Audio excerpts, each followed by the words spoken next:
Ang pag-uusapan natin po ngayon ay tungkol po sa biringan.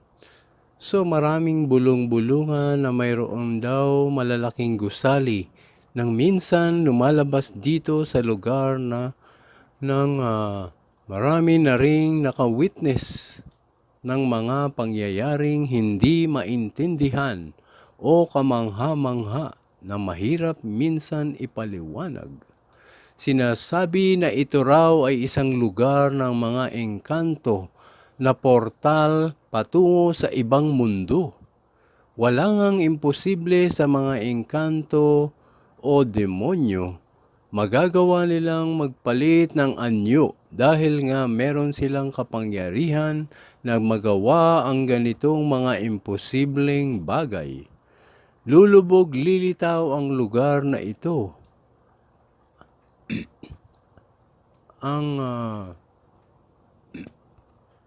Ang biringan ay waray na salita na ang kahulugan ay hanapan ng mga taong nawawala. Opo, totoo nga ito na maraming taong nawawala. At ayon sa alamat, ang biringan ay matatagpuan sa Samar kung saan nasasakupan ang buong isla nito. Sa iba pang mga kwento ng matatanda rito, ang biringan ay tirahan ng mga engkanto, isang mayaman na lugar at syudad na may antas ng pamumuhay. Marami na ngang nawawalang tao dito na maaaring nagustuhan kanila o naaawa sila sa iyo o may ibang pakay sa iyo. Ito nga ang iyong kaluluwa na nais ng mga ito na maisama kanila sa dagat-dagatang apoy ng impyerno dahil nga ito ang kanilang kahatulan sa nagawa nila sa ating Diyos na naghimagsik at sumama kay Satanas. Sila ang mga dating mga anghel na kasama ni Satanas na nasa langit. Ibinagsak sila ng Diyos dahil sa kanilang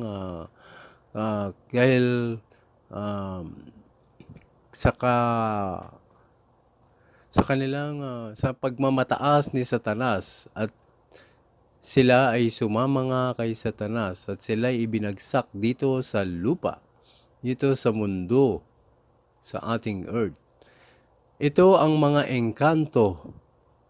Ang mga engkanto, duwende, kapre, white lady, laman lupa, tiyanak, ay mga demonyo na naghahasik ng lagim sa ating mundo, na dumadaya sa mga tao na walang pagkakaalam sa salita ng Diyos o hindi nakikinig o nagsasagawa nito.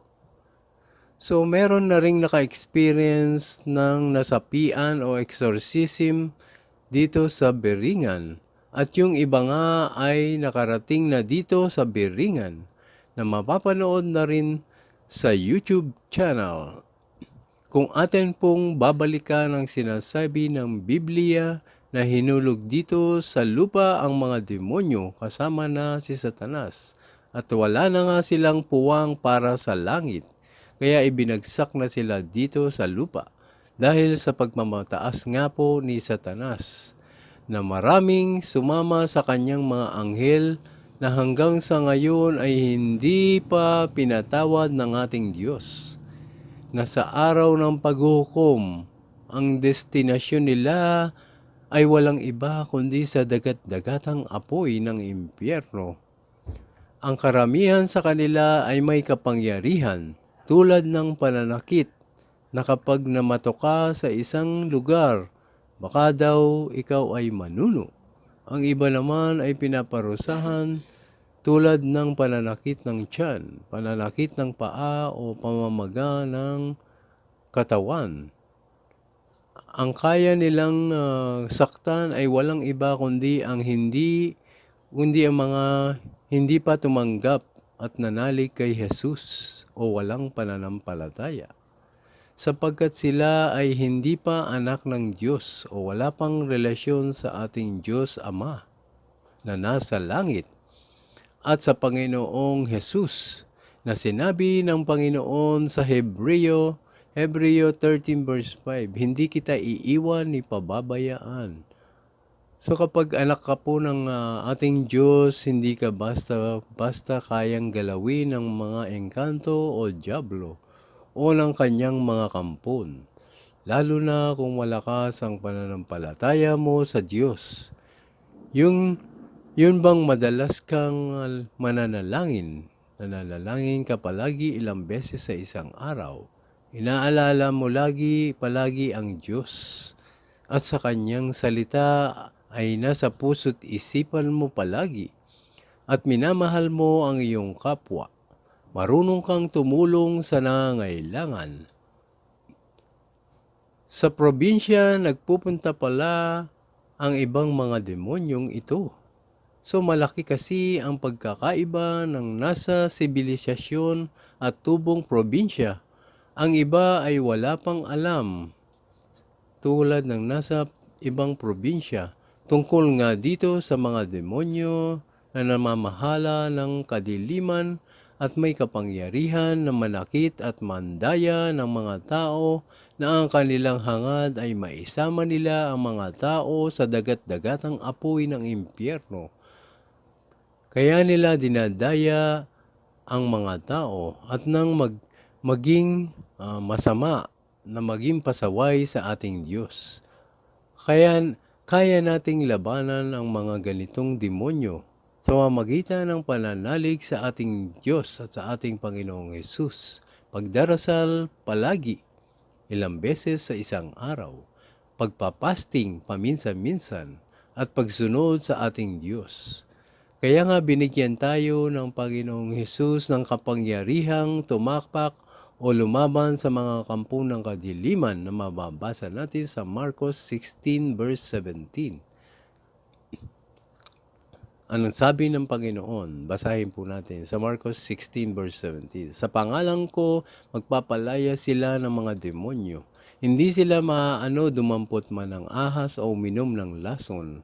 At mapagagaling ang mapatungan ng kanilang mga kamay. Ang may sakit ay gagaling. Habang maaga pa po kayong mga nakikinig ng salita ng Diyos, pakinggan niyo pong mabuti ang mga ibinabahagi ko dito. At nang magkaroon po tayo ng tamang kaalaman na galing po sa ating Panginoong Diyos sa pamamagitan ng kanyang banal na Espiritu Santo na ipinagkaloob sa amin. At nang hindi po tayo mailigaw ng maling turo o mapahamak lalo na ang ating mga kaluluwa na pangalawang buhay. So napakahalaga po ng pangalawang buhay sa mga hindi pa nakakaalam. Ayon sa mga gawa natin, dito po tayo huhukuman ng ating Diyos. Sa araw ng paghuhukom, tayo po ay hindi mapapahamak kung gumagawa po tayo ng mabuti at lagi tayong tumutulong sa ating kapwa. Marunong tayong magmahal sa ating kapwa, sa ating mga kamag-anak. At madali na po tayong makakapasok sa kaharian ng ating Diyos kapag gumagawa po tayo ng mabuti. Di po tayo nandadaya sa ating kapwa. At makakapasok na po tayo sa kaharian ng ating Diyos. Siyempre sa langit. Kaya po namin ito ibinabahagi, ang salita ng ating Diyos ay para magkaroon po tayo ng kaalaman. Magkaroon po tayo ng buhay na walang hanggan. Magkaroon at makilala po natin ang ating Diyos. Malaman natin na dapat siyang igalang na banal at nang maligtas po ang ating mga kaluluwa. So maraming salamat po sa ating topic ngayon sa oras na ito. Pagpalain po kayong mga nakikinig ng salita ng Diyos. At patuloy kayong ingatan ang ating Diyos na nasa langit. Huwag niyo pong kalilimutan, manalangin lagi ilang beses sa isang araw. 4 o 5 beses sa isang araw. At palagi pong magbasa ng Biblia araw at gabi sa Joshua 1 verse 8. Sa gayon, giginhawa po tayo at magtatagumpay sa buhay kapag kasama natin ang Diyos. Wala tayong kakailanganin pa. Palagi po tayong manalig sa Kanya at sa Panginoong Hesus. At nang hindi po tayo mapahamak at nang gumawa po tayo ng mabuti sa araw-araw at nang makaipon po tayo ng kayamanan sa langit, sa araw ng paghukom, ito po ay pakikinabangan natin. At ito po ay ang daan, ang tamang daan ng Panginoong Hesus at sa paggawa rin po natin ng mabuti. Ito po ang daan papunta na at nang makapunta po tayo sa kaharian ng Diyos. Si Jesus po ang tamang daan sa John 14 verse 6. Ang katotohanan ng buhay. Walang makararating sa Ama kundi sa mamamagitan ni Jesus. Salamat po, pagpalain po kayo ng Diyos na nasa langit. Sa ngalan ng Ama, ng Anak, ng Espiritu Santo. Amen. Like and follow na lang po sa ating Facebook page, sa ating YouTube channel. Like and subscribe na lang po sa ating YouTube channel at click na po ang ating bell para lagi po kayong makakarinig ng salita ng Diyos. Salamat po. God bless po. Amen.